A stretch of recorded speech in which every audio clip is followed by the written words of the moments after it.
This is Sentiment Moria. Please like, share and subscribe my channel and click bell icons. Thank you. नमस्कार। आज की मानव जिस प्रकार से अंडरग्राउंड हो रहा है, इसका प्रभाव बहुत समय पहले ही ऋषि मुनियों के द्वारा भविष्यवाणियां करती गई थी।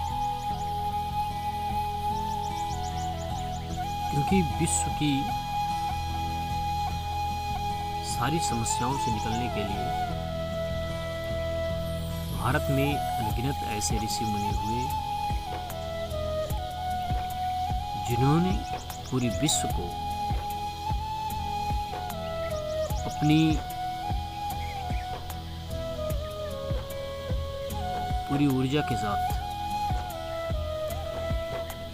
इस पूरे विश्व को देखने के लिए कि क्या होने वाला है मानव के साथ, मानव की सोच आगे कैसे और किस प्रकार से वो विनाश की ओर जाएगा, वो सारी सिद्धांतें और नीतियाँ हमारे ग्रंथों में पहले ही लिखा गया है।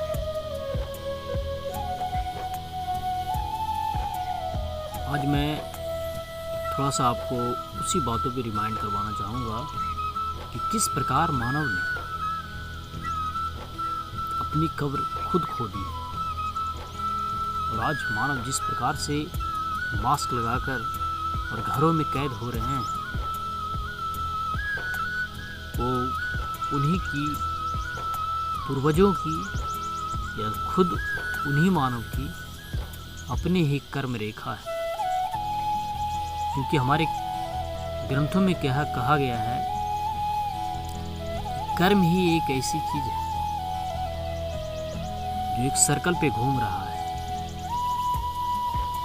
सर्कल पे घूमने का मतलब है कि आप किस प्रकार के कर्म इस पृथ्वी पर करते हैं। इस पृथ्वी पर आप जिस प्रकार का कर्म करेंगे, फल भी उसी प्रकार से उस चक्रों पे आपको मिलेगा। कहने का मतलब है कि यदि आप एक पत्थर को सिर के ऊपर फेंकेंगे तो भले लगेगा आपको कि मैंने तो पत्थर फेंक दिया है, लेकिन वो पत्थर खुद आपके सिर पर ही पुनः वापस आएंगे। तो कहने का मतलब है मेरा कि मानव जब सनातन धर्म की पूरी सीमा पूरी ऊर्जा के साथ पूरे विश्व में प्रकाशित हो रहा था, तो हमारे युग में 4 युग हैं, द्वापर, त्रेता, सतयुग और अभी जो चल रहे हैं कलयुग। 3 युगों में मानव की उत्थान सबसे ऊपरी सीमा पे रहा। मानव ने बहुत जमकर विकास किया, मानव की उत्पत्ति पूरे विश्व में लहराया। लेकिन जैसे जैसे द्वापर, सतयुग और त्रेता का अंत होते चला गया, समय के साथ कलयुग प्रवेश करता है। कलयुग प्रवेश जैसे ही करता है, मानव की बुद्धि इस पर्यावरण को कैसे नष्ट करना है उसके बारे में उसकी थिंकिंग और मानसिकता प्रभावित होती चला गया। क्योंकि पूरी कलयुग में पूरी वनस्पतियों को नष्ट कर दिया गया। क्योंकि सनातन धर्म धीरे धीरे किसी न किसी प्रकार से सिकुड़ता गया।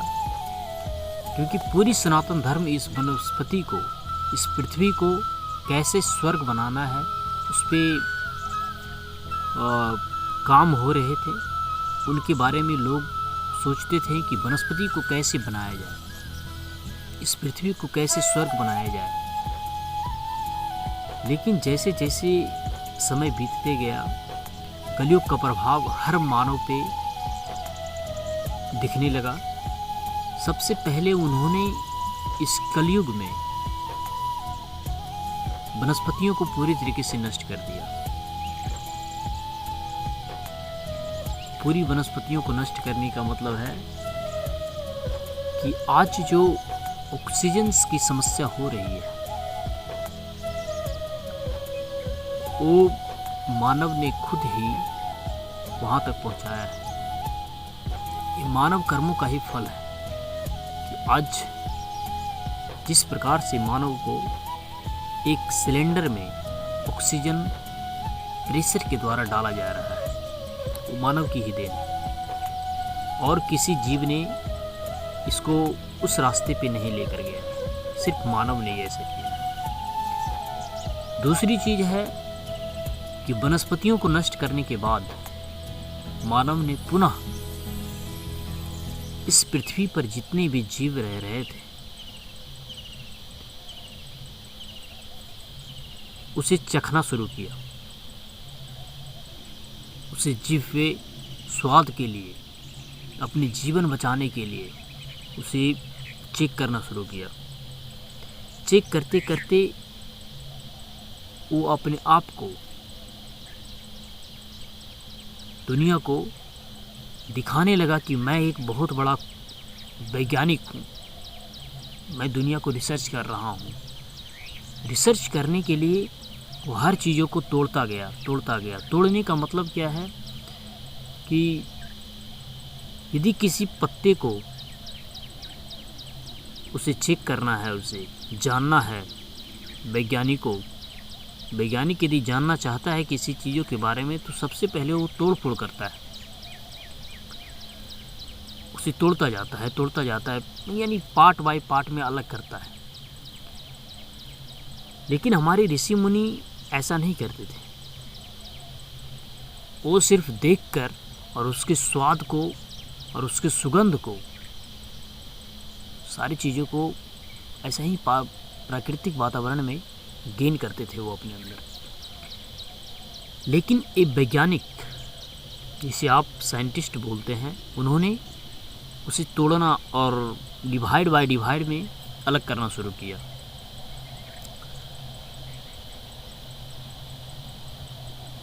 वनस्पतियों को नष्ट करने के बाद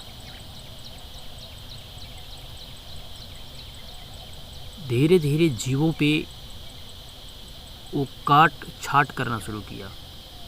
एक एक जीव को धीरे धीरे खाता चला गया, वो अपने अंदर सब कुछ डालते चला गया। सिचुएशन आया कि पूरी वातावरण इस पृथ्वी को चला रहे हैं एक छोटे से जीव से लेकर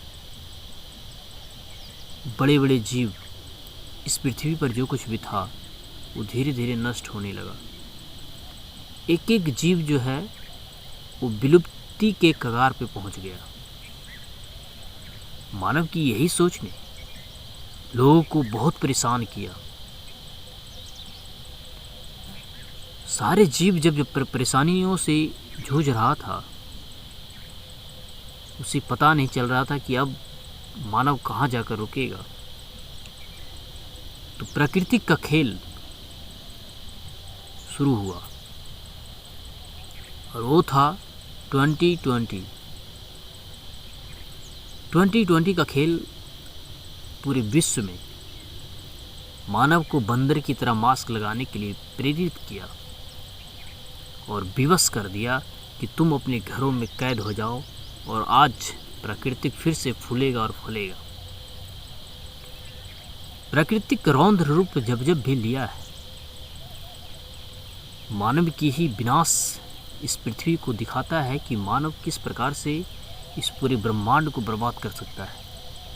मानव को ऐसी शक्तियां प्राप्त है जिससे पूरी पृथ्वी को बना भी सकता है और पूरी पृथ्वी को समाप्त भी कर सकता है।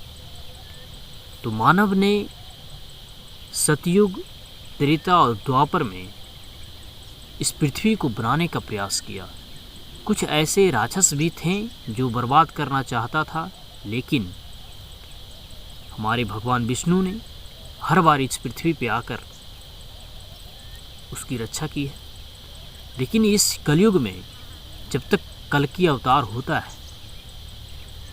तब तक हमें और आपको इस पृथ्वी पर अनगिनत ऐसे पापों को देखना है जो आज तक मानव ने सोचा भी नहीं था।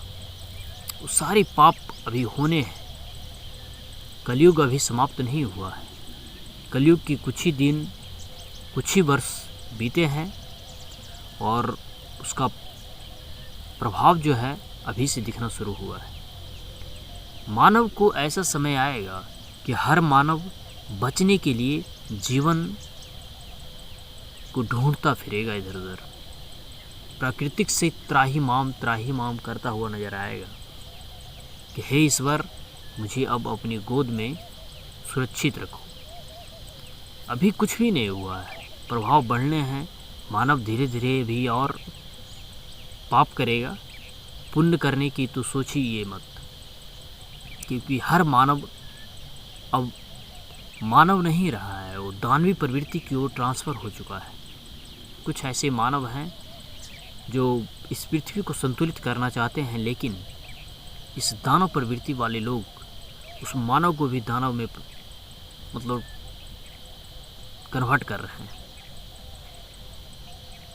लेकिन समय है, इस प्राकृतिक वातावरण में यदि हम और आप मिलकर फिर से संतुलित करना चाहते हैं तो इस प्राकृतिक से प्यार करना होगा मुझे, क्योंकि हमारी कल्चर जो हजारों वर्ष पहले रही है, जो प्योर इंडियन कल्चर है, भारतीय सभ्यता है, उस पर हर किसी को अपने आप को ढालना होगा और प्राकृतिक वातावरण से जुड़ना होगा। दुनिया का एक इकलौता ऐसा धर्म है जो प्राकृतिक से प्यार करना सिखाता है, और कोई ऐसा धर्म नहीं जो प्राकृतिक से प्यार करना सिखाता हो। एक अपना ही धर्म है, वो है सत्य सनातन धर्म। उसमें अनगिनत ऐसे प्राकृतिक से कैसे जुड़ना है, प्राकृतिक को कैसे प्यार करना है, और जो प्राकृतिक से प्यार करेगा वही हर जीव और हर मानव से प्यार करेगा। समय है, जुड़िए प्राकृतिक वातावरण से और जुड़िए हमारे सनातन धर्म से। नमस्कार।